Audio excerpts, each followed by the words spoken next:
The floor to Her Excellency, Ms. Retno Marsudi, Minister for Foreign Affairs of Indonesia. Bismillahirrahmanirrahim.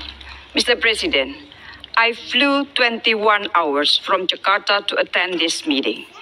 I just want to remind the Council that you have a big responsibility to maintain peace and security, not to prolong war, not to back up any side, to continue war.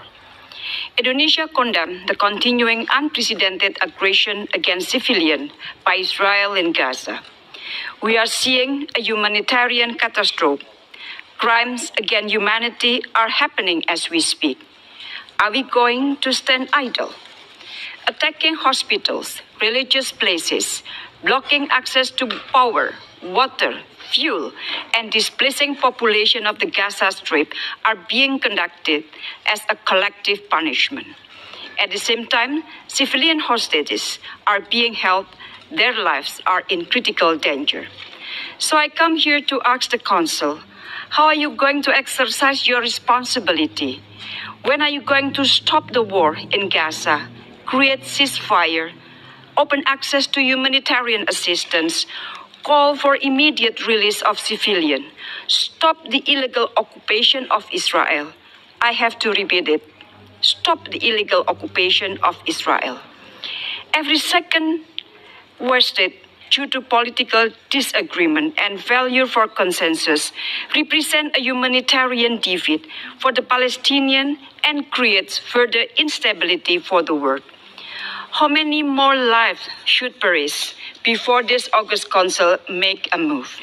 Because I can assure you one thing, Indonesia will not waste any single second in harnessing global support for immediate action.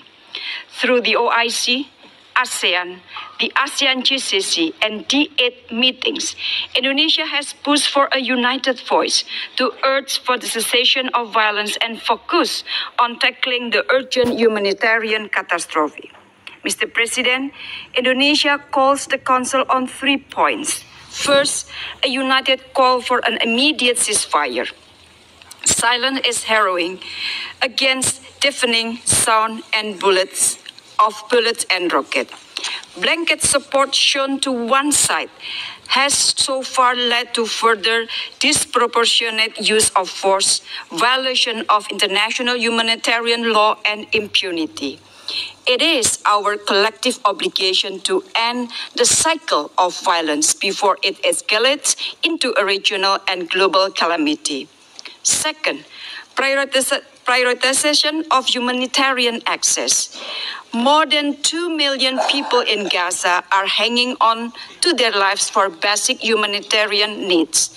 Convoys of aid delivery are mostly being held immobilized and in constant danger from crossfire.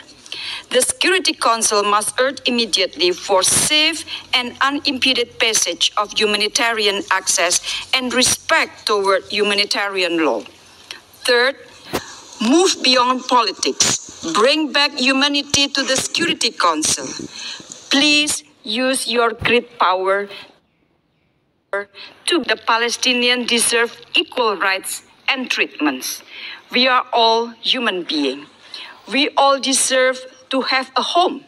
We must reject the displacement of Palestinians. We must not let the 1948 tragedy reoccur. The Security Council holds great power, and with great power comes great responsibility to address the current situation in Gaza, to address the root cause and ensure a path to state solution. Indonesia stands with the people of Palestine. I thank you, Mr. President.